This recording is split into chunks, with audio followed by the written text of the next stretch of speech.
This is Sheila's Take, a podcast where you can hear my take on everything: love, hate, relationships, family, and today's issues with a godly perspective.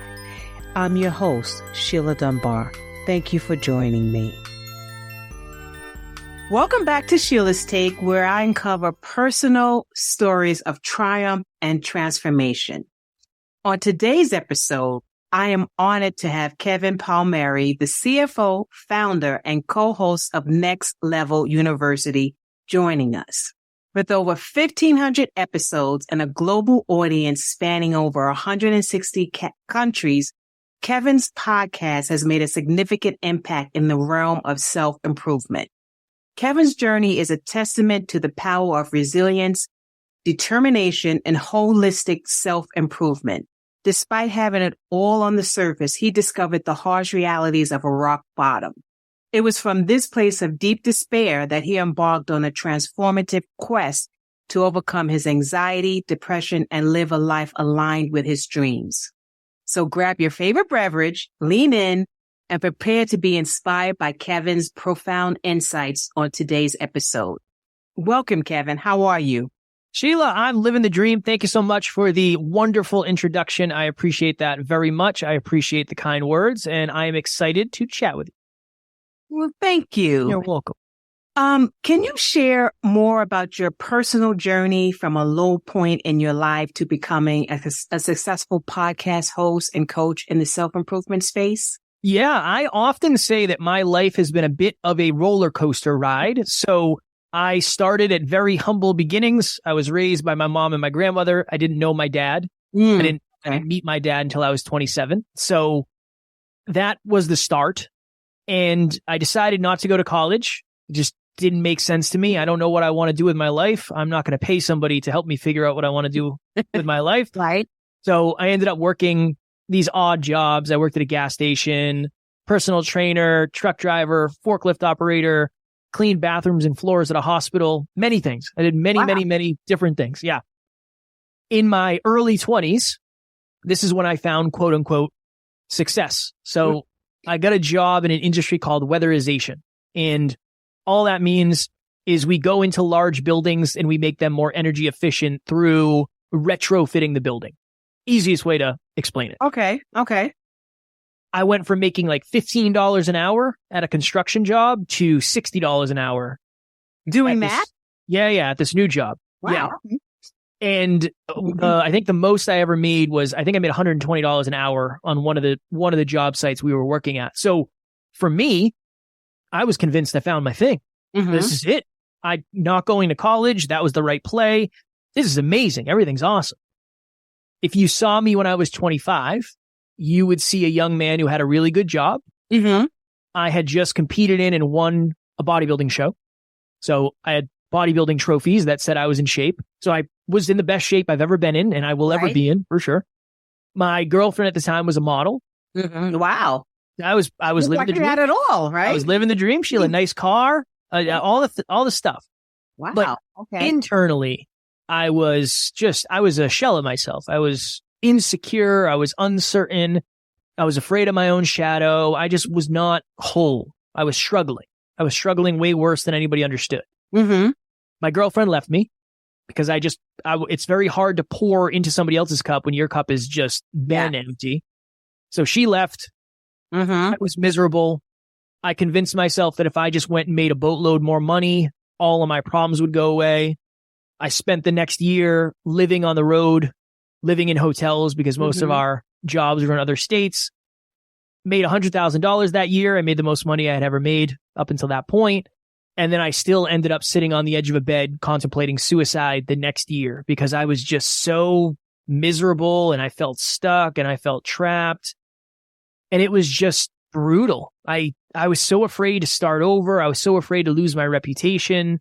I was so afraid to look like a failure. So in 2018, I ended up leaving that job and then starting I already had the podcast, going full time into the podcast and getting 0 results for the first several years, unfortunately. How old were you at this time? When I left my job, I was 27. Wow. 27 or 28. So that was a lot in us and at a very young age. I mean, yeah, I hit my midlife crisis. I call it my quarter life crisis. I had a quarter life crisis. So I'm grateful it happened early because I've had a lot of time to build from there. wow. Yeah. What are some key strategies or practices that helped you overcome anxiety and depression and start living the life you dreamed of?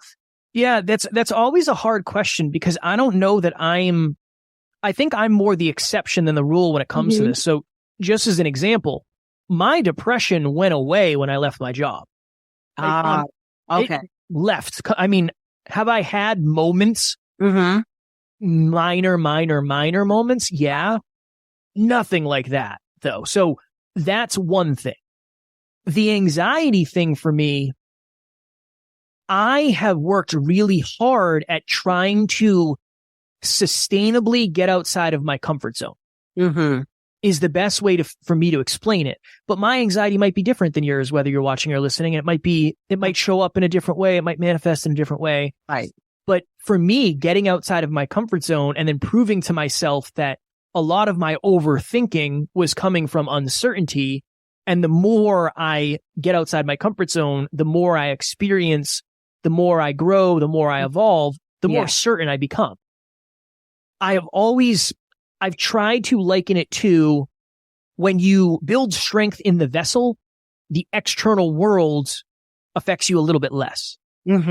That's kind of been my thought with this, but I don't know if that's really all. I went from having really bad panic attacks to I haven't had a panic attack in I don't know how many years. It's been a long time. Yeah.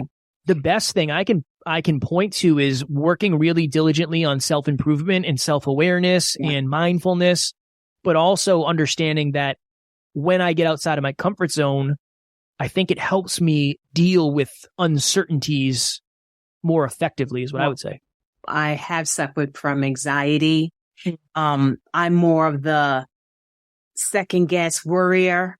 You know, I would worry about, if I had a conversation with someone and how I reacted to that conversation, and it would lean on me and bother me and get in my head and say, well, maybe you should have done this. And if you said it this way, then this would have happened and this would have happened and this would have happened and this would have happened. And I realized within myself, and like you said, it's different for everyone else, but I realized within myself when I started doing a little bit more, self-evaluation and looking at who I am and how I react to certain things and taking a step back and taking a breath and not always just shooting off and coming off right at the point when I hear something, but just taking a breath, thinking about it. You know, we always say this, and I say this, to my, we say this to kids, but I say to mine, think before you speak, right? And excuse me. And that's important because a lot of times for me, that was my issue. I would always say something and then I regret it later, or I'm like, maybe I shouldn't have said that. And maybe I should have said this, or, I've started this thing. I'm in the year of no. I'm not afraid. I'm trying to build Sheila and do things right for Sheila. So I don't feel bad when I tell someone no, because again, you said it, you cannot pour into someone else if your cup is empty. So if you're constantly doing a bunch of things that don't make you happy and you're doing it anyway, you're unhappy. You're not going to be a good person to be around. So I definitely, I definitely agree with you on that. But what you said, Sheila, is super powerful. When we convince ourselves that we can't do something because we're afraid of it, and then I think we actually get more afraid of it. Yeah. I'm convinced of that. Yeah. If the thing that you're anxious about hasn't happened to you yet, it might serve you if it does. I'm not telling you to go seek the pain. Yeah. As a speaker, as somebody who trains people, speaks, coaches, one of my biggest fears is bombing a speech. Yeah. One of the best things that ever happened to me was bombing a speech. Because I realized it wasn't as bad as I expected. The anxiety, I think, is the uncertainty for a lot of us. Right. So I bombed a speech and I rewatched it. And it wasn't as bad as I thought. In the moment, I thought it was the worst thing ever of all time. Right. I made the kids do push-ups because I ran out of stuff to say. So I said, who wants to come do push-ups with me? That's how bad it got. It was bad. It wasn't good. It wasn't good. But how do we know how we will react to something unless we experience it? Exactly. Exposure therapy. If you're afraid of heights, you will be afraid of heights forever unless you go to where you're not, or you're just a little bit afraid and then you move up, you move up, you move up. I think that's a really good analogy for life. Now, is that going to fix anxiety? I don't know. That has definitely helped me with overthinking and uncertainty. But last thing I'll say on this rant, one of the things that I realized about myself is a lot of my anxiety comes from disappointing people because that's my core wound. Yeah. That's it for me. If I disappoint you, that will wreck my day. If we get off here, go ahead. See, for me, it is, I don't want to disappoint you. That was always in my head. I don't want to disappoint you. So yeah, I'm going to do this. I'm going to do this. Yeah. And it gets to be overwhelming, because you're trying to not disappoint someone, but in the turn, you're giving yourself the short end of the stick because you're not happy, but you're trying to make someone else happy. Yeah. You're disappointing yourself so you don't disappoint someone else. Yeah. Yeah. I understand. I very, very much. That's a newer realization for me, how much that has controlled me. Yeah. And it's something that it takes a while to understand and get out of. You were talking about bombing in your speech and being afraid. And, this podcast was birthed out of, me being afraid. I was told, I just do it afraid, because if you do it, you it's in your spirit to do it. God has put it in your spirit to do it. But if you're holding it back, who's it helping? If you're afraid, do it afraid. Get out of your comfort zone and do it. And again, this is my second season now. I did it. I was afraid. And I'm like, well, what if no one listens? Okay, well, you know what? Someone will listen. I have to do things that's going to scare me, and that will get me past it. And like you said, you realize, oh, wow, it wasn't that bad. It's a whole new world. It's a whole new world. I'm somebody who's terrified of flying. And I convinced myself that for a long time, I just didn't like traveling. It's just easier to say I don't like traveling rather than I'm terrified of flying. But if I don't ever get on a plane, I'm never going to get more comfortable with a plane ever. So that was what it was for me is, okay, I had an opportunity to go to London with one of my friends, and I was like, I am so afraid to do this, but that led to me being able to go to fly to speeches and fly to get married. And that never would have happened if I didn't face that initial fear. Exactly. Can you share some insights on the importance of consistency and commitment and forming positive habits when you want to achieve personal growth and success? When I think of consistency, the analogy I always use is the splits. So if Sheila and I had a conversation right now, and Sheila said, I'll give you $1 million if you can do the splits right now, I would say, I can't. I would get hurt. Maybe I could do it, but I wouldn't get up from it. Give me 6 months, and I bet you $1 million I can do them. The reason I can do them is that gives me how many opportunities to practice. Right. Even if we said a year, let's say, give me a year. I have 365 opportunities to practice. I'm willing to bet if I practiced every day, I'd be able to do the splits. But if I started saying, you know what, I could practice 3 times a week, I'm not going to get nearly as many reps. If I say I'm only going to practice once a week, I'm only going to get 52 opportunities to practice. Would you bet on the person who practices 365 times or 52? 365. Every single time. Yeah. Right. That for me is a really good representation of consistency. Consistency is you doing the right things at the right time in the right way for a long enough period of time. The unfortunate truth is, for many of us, we have done the right things and we have done them in the right way. We just didn't do them for the right amount of time. Right. And unfortunately, that's why we get to a certain point. We say, well, this isn't working. Let me go try something else. Well, that didn't work either. Let me try something else. It's not always that we're doing the wrong thing. We're just not doing it long enough. So that's consistency. That's my view on consistency. When I think of when I think of habits now more than ever, a lot of people say, oh, I just have bad habits, or it's hard for me to build habits. In reality, you're not building habits, you're transitioning habits. So if you go to the drive-thru every day on the way to work and you get a breakfast sandwich and a coffee, it's a potentially bad habit, you might say. Right. You spend $7 a day, you're eating stuff that isn't necessarily healthy for you. Cool. All you have to do is transition the habit. So I've had a lot of people say, well, building habits is really hard. We are designed as humans to have habits. We're habitual creatures. Right. Your habits are so important because they are determining what your future is going to look like. But again, that's where that time thing comes in. You smoke a cigarette today, nothing happens necessarily. Right? You might even like it. You might say, this is awesome. Right. I get a little high off this nicotine. 15 years from today, you're regretting the fact that you picked up that initial cigarette. Right. That is habits. Habits are a delayed effect in our result, in our life. They're a delayed result.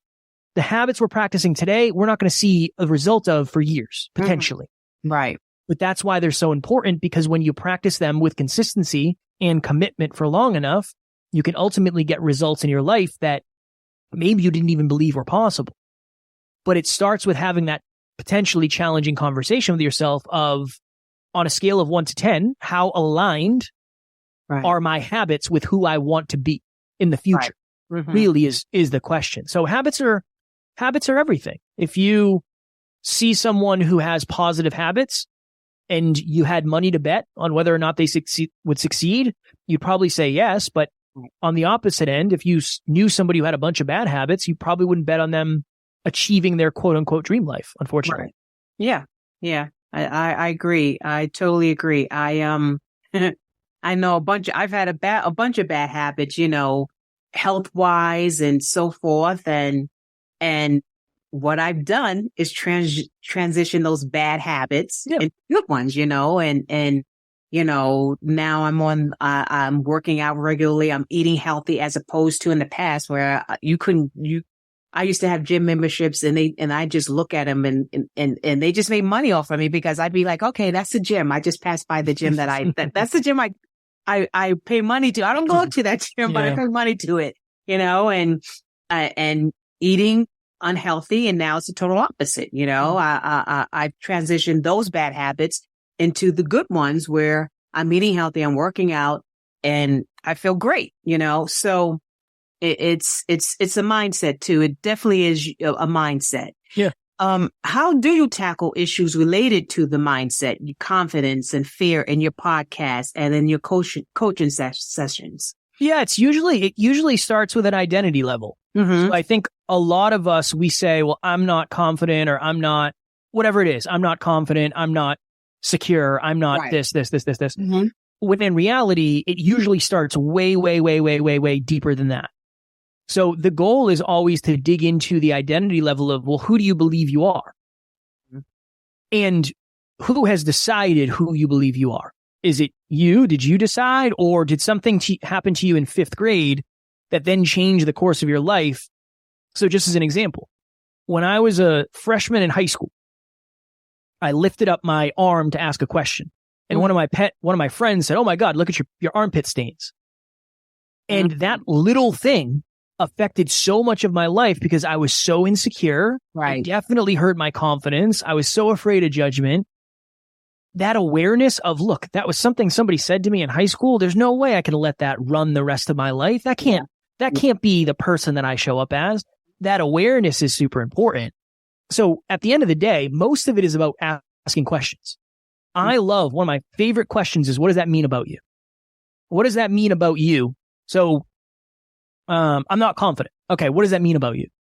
Well, it means that I don't show up as the version of myself that I desire to. Okay, well, what does that mean about you?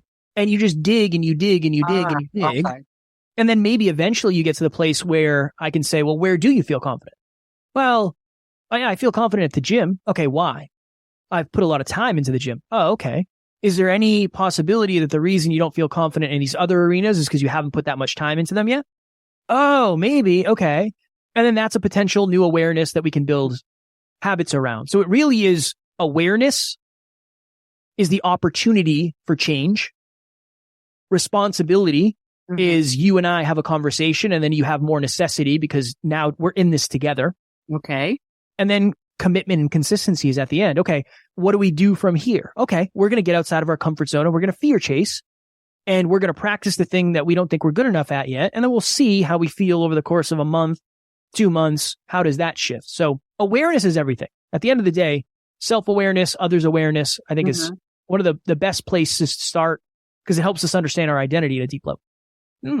Well, yeah, I definitely agree with that. That makes a lot of sense.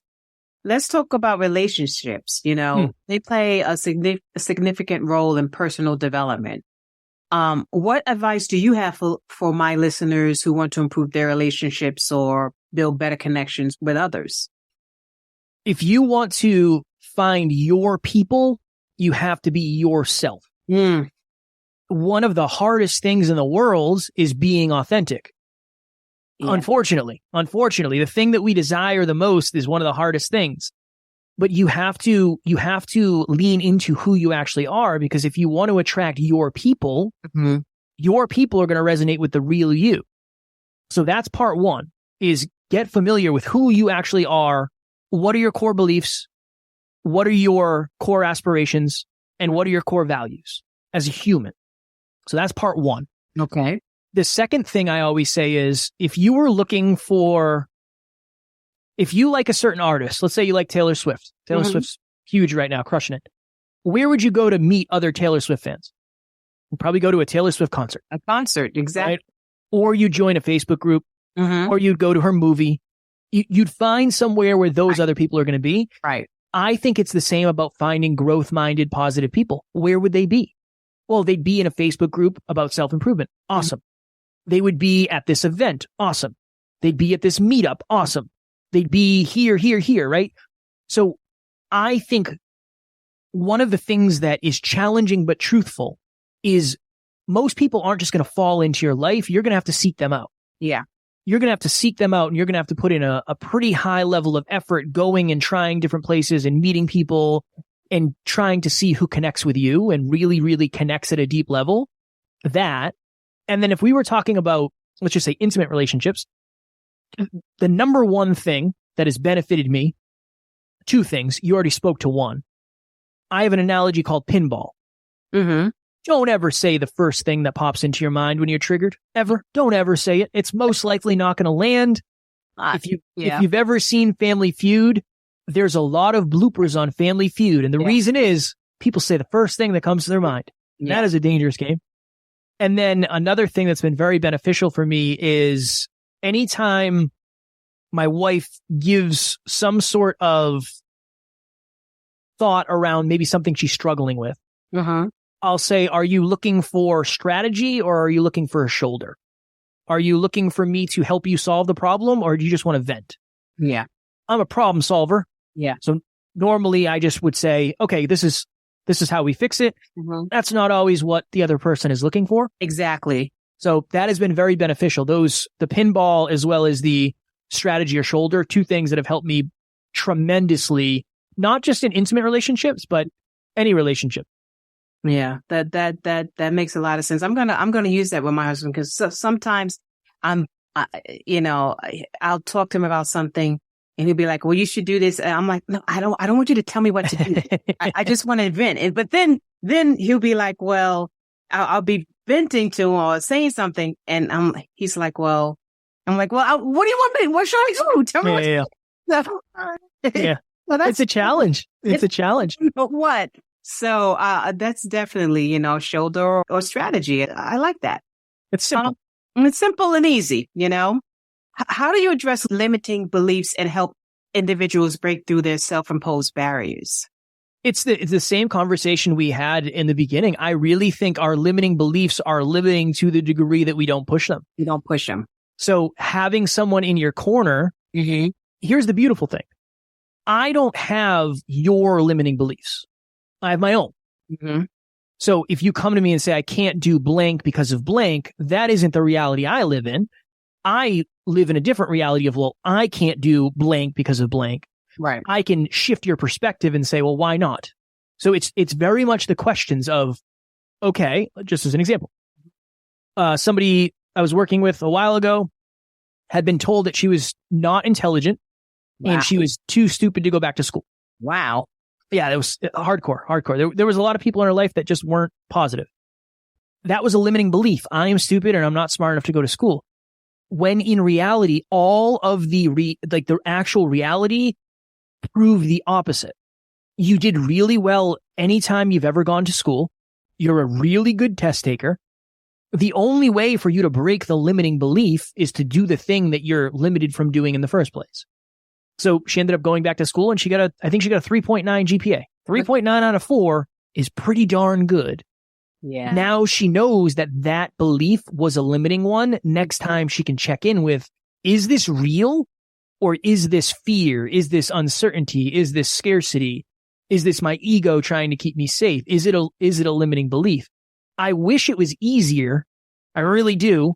But from what I've seen, the best way to make long-term concrete change is to say, okay, this is the thing that scares me. Like you said, I have to do it scared. Yeah. Prove to myself that it's not real. It's holding me back, but it's not actually real. Exactly. It's in your mind. It's in your, God hasn't given us a spirit of fear, and it's in our minds. We conjure it up and, we can do this. I'm a believer in being around like-minded individuals. Because you have to be around people who have the same ambitions, the same goals, like-minded like yourself. Because if not, you'll fall into that same category as the young lady you were just referring to. Yep. But she's around the wrong people, and they're telling her the wrong type of things for many reasons. People have their reasons for, so many things, but we don't know, especially if it's a close family member or a loved one telling you these things. They love me. Why would they lie to me? Yeah. So, let me ask you this. As someone who has recorded over 1,000 episodes of your podcast, what have been some key lessons or takeaways from your conversations with guests that have made a lasting impact on you? The biggest one for me, when we first started interviewing people, we would start to hear these incredible stories of overcoming adversity. Mm-hmm. And in the beginning, it was like, wow, that person's been through it. My goodness. Yeah. And then it was, oh, that person's been through it too. My goodness. And eventually it got to the point where the lesson was your adversity can be, it's not always, but your adversity can be your advantage if you know how to use it properly. Mm-hmm. Because a lot of the people that we've had on the show, I would say most of them, have had some sort of very, very challenging thing happen to them. Mm-hmm. Usually beyond their control, usually beyond their choice, but it made them